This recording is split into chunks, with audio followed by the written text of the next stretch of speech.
నమస్తే ఫ్రెండ్స్. ఇప్పుడు మనము టీవీలో చూస్తే ఎక్కడ చూసినా సరే జానీ మాస్టర్ పైనటువంటి కాస్టింగ్ కావచ్చు, లేకపోతే లవ్ జిహాద్ ఇలాంటి విషయాలు మాట్లాడుకుంటున్నారు కదా. అయితే చాలా మంది జానీ మాస్టర్ కి సపోర్ట్ చేస్తున్నారు, మరి కొంతమంది అమ్మాయికి సపోర్ట్ చేస్తున్నారు. అఫ్ కోర్స్ అమ్మాయి బయటికి వచ్చి ఏదైనా కేసు పెట్టింది అంటే ఇన్ని రోజులు ఏం చేసింది, ఇన్ని రోజులు ఎందుకు నోరు మోసుకుంది అంటున్నారు. మరి కొంతమంది అయితే జానీ మాస్టర్ కి సపోర్ట్ గా నిలబడుతున్నారు. నాగబాబు గారు కూడా ఇండైరెక్ట్ గా పోస్ట్ పెట్టడం జరిగింది. నాగబాబు గారు, మీరు ఇలా పోస్ట్ పెట్టడం నా మనసుకైతే బాగాలేదండి. మీకు కూడా ఆడపిల్ల ఉంది, కూతురు ఉంది. ఆ పాప కంటే ఈ పాప చాలా చిన్నదండి. అండ్ ఆ అమ్మాయి ఎంత సఫర్ అయిందో మీకు కూడా తెలుసు. ఏదో జనసేనకి సపోర్ట్ చేశాడు కదా జానీ అని చెప్పేసి మీరు ఆయన సపోర్ట్ చేయడం ఏం బాలేదు. అండ్ ఇప్పుడు అనుకోకుండా యూట్యూబ్ అలా స్క్రోల్ చేస్తుంటే మహాసేన రాజేష్ వీడియో, ఆయనకి నాకేం ప్రత్యేకంగా ద్వేషం ఏం లేదు. ఆయన ఇంతకుముందు హిందువులపై చాలా వ్యాఖ్యలు చేశాడు. సో అలా చేసిన వ్యాఖ్యల కారణంగా వచ్చిన ఎమ్మెల్యే సీట్ కూడా పోగొట్టుకోవడం జరిగింది. దాన్ని ఆయన కడుక్కోవడానికి, ఆ పేరు పోగొట్టుకోవడానికి ఇప్పటికి చాలా కష్టాలు పడుతున్నారు. రాజేష్ గారు, మీరు జానీ మాస్టర్ కి సపోర్ట్ చేస్తున్నా అంటూ మీరు వీడియో చేసి మీకున్నటువంటి ఫాలోవర్స్ ని తప్పుదారి పట్టించడం చాలా తప్పండి. ఒక ఆడపిల్ల జీవితం ఇది. సో మీకు తెలియకుండా జానీ అనేవాడు మీ వరకు మంచి వ్యక్తి అయ్యుండొచ్చు, కానీ ఆ అమ్మాయి విషయంకి వచ్చేసరికి మంచి వ్యక్తి కాదు కదా. అమ్మాయి సైడ్ ఆలోచించాలి కదా. సాక్ష్యంగా నేనున్నానండి. నేను సినిమా ఇండస్ట్రీలో ఉన్నాను. సినిమా ఇండస్ట్రీలో నాకు చాలా మంది ఫ్రెండ్స్ ఉన్నారు. ఆ అమ్మాయి 6 నెలలేమో, ఆ అమ్మాయికి 17, 18 ఆ ఏజ్ లో ఉన్నప్పుడు ఒక 6 నెలలు అతనితో రిలేషన్షిప్ లో ఉండింది. అతను మాయమాటలు నమ్మి ప్రేమిస్తున్నానని చెప్తే, సో ఆ తర్వాత ఆ అమ్మాయి బయటకు వచ్చేసి ఆ అమ్మాయి సొంత పనులు అమ్మాయి చేసుకుంటుంది. టీనేజర్ అండి అప్పుడు అమ్మాయి. సో ఇప్పుడు ఆ అమ్మాయికి మొన్న 22 వచ్చిందండి. జస్ట్ 21 నుంచి 22కి వచ్చింది. ఆ అమ్మాయి ఇది పుష్ప 2 సినిమా షూటింగ్ జరుగుతున్నప్పుడు కూడా సాంగ్ షూటింగ్ లో అక్కడికి జానీ మాస్టర్ వచ్చేసి చాలా పెద్ద రచ్చ చేసేసి పెద్ద గొడవ చేశారు. సుకుమార్ గారే దాన్ని పంచాయతీ పెట్టి క్లియర్ చేశాడు. అందుకే ఆ షూటింగ్ లో ఆ ఇష్యూ జరిగింది కాబట్టి, ఆ సాంగ్ షూటింగ్ లో జరిగింది కాబట్టి, ఆ నిజాలు అల్లు అర్జున్ కి తెలుసు కాబట్టే ఆయన సపోర్ట్ చేయడం జరిగింది. అట్ ద సేమ్ టైం ఆ సినిమా యూనిట్ నుంచి ఇన్ఫర్మేషన్ తీసుకున్నారు కాబట్టి మొన్న ఫిల్మ్ ఛాంబర్ లో మీటింగ్ కూడా పెట్టడం జరిగింది. At the same time recent గా వచ్చేసి విశ్వక్సేన్ మూవీ షూటింగ్ లో కూడా అమ్మాయి కొరియోగ్రఫీ చేస్తూ ఉంటే అక్కడికి వచ్చి కూడా అమ్మాయిని కొట్టడం జరిగింది అతను. అండ్ ఆ అమ్మాయికి 100 మెసేజ్లు పంపిస్తాడు. I miss you, I miss you, I miss you, I will marry you. నువ్వు ఇప్పుడు అర్జెంట్ గా సినిమా షూటింగ్ స్టాప్ చేసి రాకపోతే నేను చంపేస్తాను, నువ్వు నన్ను పెళ్లి చేసుకుంటావు లేదు. ఇట్లాంటి చాటింగ్లన్నీ చాలా ఉన్నాయండి. ఈ సాక్ష్యాలన్నీ ఆ అమ్మాయి పోలీస్ స్టేషన్ లో ప్రొవైడ్ చేసింది. వీడియో చాటింగ్లు కానీ, లేకపోతే వీడియోలు కానీ, పెట్టిన వీడియోలు కానీ, చాటింగ్లు కానీ, ఇవన్నీ కూడా పోలీస్ స్టేషన్ కి అమ్మాయి సబ్మిట్ చేయడం వల్ల ఎఫ్ఐఆర్ ఫైల్ చేసుకోవడం జరిగింది, చార్జ్ షీట్ చేయడం జరిగిందండి. సో దయచేసి ప్లీజ్, ఒక ఆడపిల్లని ఆ అమ్మాయికి ఇష్టం లేకుండా పెళ్లి చేసుకో, I love you, I miss you, లేకపోతే వచ్చి కొడతా అని సినిమా షూటింగ్ లోకి వచ్చి ఆపేసేసి ఆ అమ్మాయికి వచ్చిన 2-3 సినిమాలు కొరియోగ్రఫీ చేసుకుంటుంటే వచ్చి ఆ అమ్మాయి సినిమా షూటింగ్ లను ఆపిచ్చేసి ప్రొడ్యూసర్లతో సినిమాలు క్యాన్సిల్ చేయించారండి. తెలుసా అండి మీకు? సినిమా ఇండస్ట్రీలో ఉన్నానండి నేను. దయచేసి ప్లీజ్ ఇట్లాంటి రాంగ్ ప్రొపగండాలు చేయొద్దు. ఒక వ్యక్తి టాలెంట్ పరంగా చాలా గొప్పోడు అయిండొచ్చు, కానీ వ్యక్తిత్వం పరంగా గొప్పోడు అయిండడు. ఒక స్నేహితుడిగా మీకు మంచోడు అయిండొచ్చు. Every hero is a villain in someone's life అండి. ఆ అమ్మాయి జీవితంలో అతను డెఫినెట్ గా విలను. పెళ్లి చేసుకోమని బలవంతం చేయడం ఏంటండి? ఇప్పటికీ చేస్తున్నాను, పెళ్లి చేసుకుంటావా లేదా అని బోల్డ్ అని మెసేజ్లు ఉన్నాయండి అమ్మాయి ఫోన్ లో. అట్లాంటి దొంగ మెసేజ్లు ఉండవు కదా. నంబర్ అతనిదే కదా, అతని నంబర్ నుంచి వస్తే అతనే కదా పెడతాడు. కొంచెం దయచేసి ఇట్లా సపోర్ట్ చేయాలనుకునేటోళ్ళు మీరు అసలు నిజాలు తెలియకుండా ఒక ఆడపిల్ల మీద నిందలేయద్దు. ఉన్నప్పుడు తెలియలేదా, పడుకున్నప్పుడు తెలియలేదా?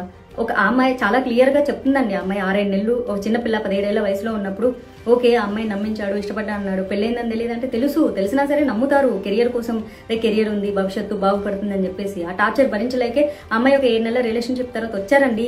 సినిమా షూటింగ్ లో బోల్డ్ అంత మంది ఉంటారండి. ఈ పుష్ప 2 షూటింగ్, సాంగ్ షూటింగ్ లో ఎంతమంది ఉంటారండి? ఆ రచ్చ చేసినప్పుడు అందరూ చూసారు. అక్కడ రీసెంట్ గా Vishwaksen cinema shooting, song shooting లో కూడా ఇదే రచ్చ జరిగింది. అక్కడ షూటింగ్ లో కూడా అందరూ ఉన్నారు. అందరికి తెలిసి అందరి దగ్గర ఇన్ఫర్మేషన్ తీసుకున్న తర్వాతే మొన్న ఫిల్మ్ ఛాంబర్ లో మీటింగ్ పెట్టడం జరిగింది. అందుకే అతన్ని సస్పెండ్ చేశారు. ఊరికే సస్పెండ్ చేస్తారండి? సినిమా ఇండస్ట్రీలో అంత పెద్ద టాప్ కొరియోగ్రాఫర్ ని ఊరికే సస్పెండ్ చేసేస్తారా? కేసు పెట్టంగానే అంత సీన్ లేదు. ప్రూఫ్లు ఉన్నాయి కాబట్టి, నిజాలు ఉన్నాయి కాబట్టి, చుట్టుపక్కల సాక్ష్యాలు ఉన్నారు కాబట్టి, దయచేసి ఒక ఆడపిల్లని అలా మానసికంగా హింసిస్తూ ఉండడం ఎంతవరకు కరెక్ట్ అంటారు? మీరు ఏ ఉద్దేశంతో సపోర్ట్ చేస్తున్నారు? మేబీ ఒక ఫ్రెండ్ గా మీకు మంచోడు కావచ్చు, ఒక కొరియోగ్రాఫర్ గా అతను టాప్ కూడా కావచ్చు, కానీ ఆ అమ్మాయి పరంగా అతను విలన్ కదా. ఇప్పుడు అతను ఎంత మంచోడైతే ఏముంది? ఒక అమ్మాయి నన్ను పెళ్లి చేసుకో, మా మతంలోకి రా, మా మతం మారు, నేను పెళ్లి చేసుకుంటాను, నువ్వంటే నాకు ఇష్టం, I miss you, I kiss you, నువ్వు లేకపోతే నేను బతకలేను, నువ్వు లేకపోతే నేను చచ్చిపోతాను. అమ్మాయిని హెరాస్ చేయడం ఏంటి? అది మానసిక హింసే కదా. ఒక అమ్మాయిని ప్రేమించమని అమ్మాయిని టార్చర్ పెట్టడం ఏంటి? ఏ రకంగా అండి? ఒక అమ్మాయికి ఇష్టం లేకుండా నన్ను ప్రేమించని ఏందది? నువ్వు ప్రేమించకపోతే కొడతా, చంపేస్తా, ఇట్లాంటి మెసేజ్లన్నీ ఉన్నాయి అమ్మాయి ఫోన్ లో. చూసారా? అవన్నీ ఏవి క్రియేట్ చేసినవి కాదు కదా ఫేక్ గా. ఎందుకో ఒక అమ్మాయి మానసిక అమ్మాయిది. నిన్ను రీసెంట్ గా అనుకోకుండా కొన్ని ఇంటర్వ్యూలు చెప్పేదో పెళ్ళైంది, నా అమ్మాయికి పెళ్లి కాలేదు. పాప అమ్మాయి చాలా సఫర్ అయ్యి భరించలేక ప్రతిరోజు మెసేజ్లు, ప్రతిరోజు కాల్స్, ఉన్న షూటింగ్ దగ్గరకు వచ్చి అమ్మాయిని కొట్టడము. ఒక మెసేజ్ ఉందండి, ఇప్పుడు నువ్వు షూటింగ్ ఆపేసి వస్తావా లేదా, వచ్చి నన్ను కలుస్తావా లేదా, లేకపోతే I will come and slab you అని ఉంది. ఇవన్నీ కనిపించవా అండి? ఆడపిల్ల మనసులు మీకేం కనిపించవా? అంటే మీరు ప్రేమించమంటే ప్రేమించేసేయాలి. మీరు రమ్మంటే వచ్చేసేయాలి, మీకోసం కెరీర్లు త్యాగం చేయాలి, మీరు ఏ మతంలోకి రమ్మంటే ఆ మతంలోకి రావాలి, లేకపోతే ఒప్పుకోరా అండి మీరు? కొన్ని కామెంట్లు చూసాను, మేము ముస్లింగా పుడితే తప్పైపోతుంది. ముస్లింగా పుడితే తప్పైపోదండి, మీరు ప్రేమిస్తే ప్రేమించినట్లు అమ్మాయిని ఉంచనివ్వండి. ఒక అలవాటు నుంచి ఇంకొక అలవాటు మార్చుకోవడానికే కష్టమైతే ఒక మతంలోంచి ఇంకో మతంలోకి ఎట్లా మారుస్తారు? పైగా అతనికి పెళ్ళైంది, ఓకే మీ మతం ప్రకారం మీరు 4 పెళ్లిళ్ళు చేసుకోవచ్చు, 7 పెళ్లిళ్ళు చేసుకోవచ్చు, అది మీ ఇస్లాం మతం ఒప్పుకుంటుంది. బట్ హిందూ యాక్ట్ ఒప్పుకోరు కదా. ఆయన అమ్మాయికి ఇష్టం లేదండి, అమ్మాయికి ఇష్టం లేదు, అమ్మాయి 2 పెళ్లి చేసుకోవడం ఇష్టం లేదు, అమ్మాయికి అతనితో ఉండడం ఇష్టం లేదు, ఆ అమ్మాయికి అసలు ఏ రకంగా ఇష్టం లేదు, అమ్మాయికి ఇండివిజువల్ గా బతకడం ఇష్టం. ఏ రకంగా సపోర్ట్ చేస్తున్నారండి మీరు? రాజేష్ గారు చాలా తప్పు చేస్తున్నారు. మీ వీడియో ఇట్లా హెడ్లైన్ నేను జానీకి సపోర్ట్ చేస్తున్నాను, చాలా తప్పు అండి, చాలా తప్పు. ఒక ఆడపిల్ల ఉసురు పోసుకుంటారు మీరు. ఏం సభ్య సమాజానికి మీరు మెసేజ్ ఇస్తున్నారండి మీరు? మీలాగే మన టీవీ5లో ఏదో అతనికి జనసేన సపోర్ట్ చేశాడని చెప్పేసి టీడీపీ వాళ్ళందరూ పనిగట్టుకొని, జనసేన వాళ్ళందరూ పనిగట్టుకొనేసి ఇది వైసీపీ వాళ్ళ కుట్ర, మీ బొందరా, మీ బొంద.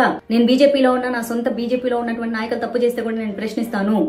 ఆ టీడీపీ వాళ్ళైనా జనసేన వాళ్ళైనా మనిషి మంచోడు కానప్పుడు మనిషి మంచోడు కాదంతే. దానికి పార్టీలకు సంబంధం లేదు. మీకు పార్టీలో ఉంటే పవన్ కళ్యాణ్ ఇదే చెప్పాడా? ఒక ఆడపిల్ల జీవితాన్ని నాశనం చేసేవాడిని మీరు సపోర్ట్ చేయండి, సంకలేసుకోండి. మరి పవన్ కళ్యాణ్ ఎందుకు మాట్లాడలేదు ఈ విషయం మీద? ఆయనకు తెలీదా ఏం జరిగిందో? తెలుసు కాబట్టి ఆయన నోరు మూసుకో ఉన్నారు. మీరందరూ ఎందుకు సంకలు గుద్దుకుంటారు? ఎంత పార్టీలకి ఎంత మీకు పార్టీకి సపోర్ట్ చేస్తే పార్టీ వేరు, వ్యక్తిత్వం వేరండి, టాలెంట్ వేరు, అతని యొక్క క్యారెక్టర్ వేరు. ఆ అమ్మాయికి సంబంధించినంత వరకు అతను మంచోడు కాదు, ఆ అమ్మాయిని హెరాస్ చేస్తున్నాడు, ఆ అమ్మాయి దగ్గర సాక్ష్యాలున్నాయి. అర్థమవుతుందా? ఒక ఆడపిల్లని మానసికంగా నన్ను ప్రేమించని హెరాస్ చేయడం చాలా తప్పు. ప్రేమించు పెళ్లి చేసుకో, లేకపోతే వచ్చి కొడతాం. వచ్చి లొకేషన్లకు వెళ్ళిపోయి కొట్టేస్తాడు, లొకేషన్లకు వెళ్ళిపోయి గొడవలు చేస్తాడు, రచ్చ చేస్తాడు, షూటింగ్ ఆపేస్తాడు, అమ్మాయి సినిమాలు క్యాన్సిల్ చేస్తాడు. What is this? మీ అందరు సపోర్ట్ చేస్తున్నారా? స్టూపిడ్స్. మీ ఇంట్లో అక్క చెల్లెలు లేరా? అక్క చెల్లెలు లేకపోయినా పర్వాలేదు, మీరు మనుషులు కాదా? మీరు ఇలాంటి వ్యక్తిత్వాలేనా? ఒక ఆడపిల్ల తనకి ఇష్టం లేదంటే వెంటపడి 100 మెసేజ్లు పెట్టి 100 కాల్స్ చేసి హరాస్ చేసి నన్ను పెళ్లి చేసుకో, లేకపోతే కొడతా, లేకపోతే తిడతా, లేకపోతే చంపేస్తా, నీ వర్క్ నేను కొలాప్స్ చేస్తా, నాశనం చేస్తా, ఇవేనా మాట్లాడేది? Stupids, very idiots.